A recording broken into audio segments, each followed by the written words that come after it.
Gordon was resting in a siding. Sometimes, he thought, it's really tiring to be such a large and splendid engine.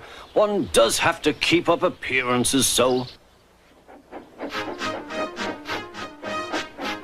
Peep, peep, peep, peep. Hello, lazybones, whistled Henry. What cheeks, spluttered Gordon. That Henry is too big for his wheels. Fancy speaking to me like that. Me, who has never had an accident.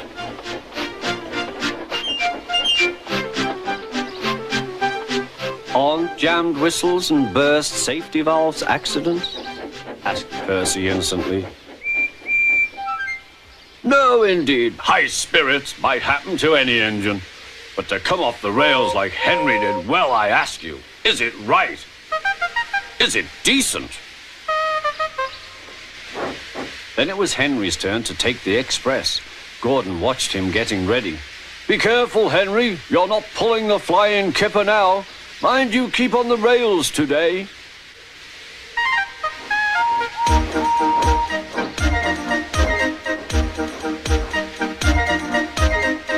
Henry went off in a huff, and Gordon yawned and went to sleep. But not for long. Wake up, Gordon, said his driver. A special train's coming, and we're to pull it. Is it coaches or freight cars? Cars, said his driver. Cars, said Gordon. Puh! Gordon's fire was slow to start, so Edward had to push Gordon to the turntable to get him facing the right way. I won't go, grumbled Gordon. Don't be silly, puffed Edward. At last Gordon was on the turntable. The movement had shaken his fire. It was now burning nicely and making steam. Gordon was cross and didn't care what he did. He waited till the table was halfway round. I'll show them, he hissed. He moved slowly forward to jam the table, but he couldn't stop himself and slithered into a ditch. Ooh, she hissed.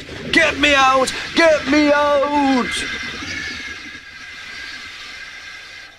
Not a hope, said his driver and fireman. You're stuck, you silly great engine. Don't you understand that? They telephoned, said Topham Hatt. So Gordon didn't want to take the special train and ran into a ditch. What's that you say? The special's waiting? Tell Edward to take it, please. And Gordon? Oh, leave him where he is. We'll get him out later. On the other side of the ditch, some little boys were chattering. Coo, doesn't he look silly? They'll never get him out. They began to sing. Silly old Gordon fell in a ditch, fell in a ditch, fell in a ditch. Silly old Gordon fell in a ditch, all on a Monday morning. Gordon lay in the ditch all day. Oh dear, he thought, I shall never get out.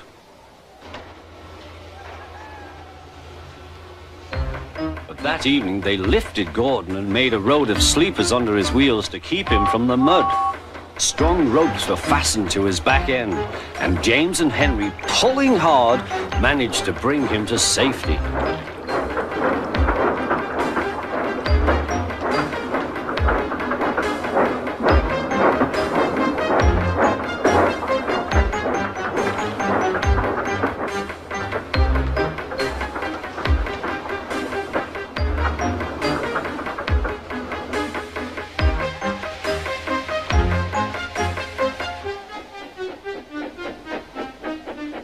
Late that night, Gordon crawled home, a sadder and wiser engine.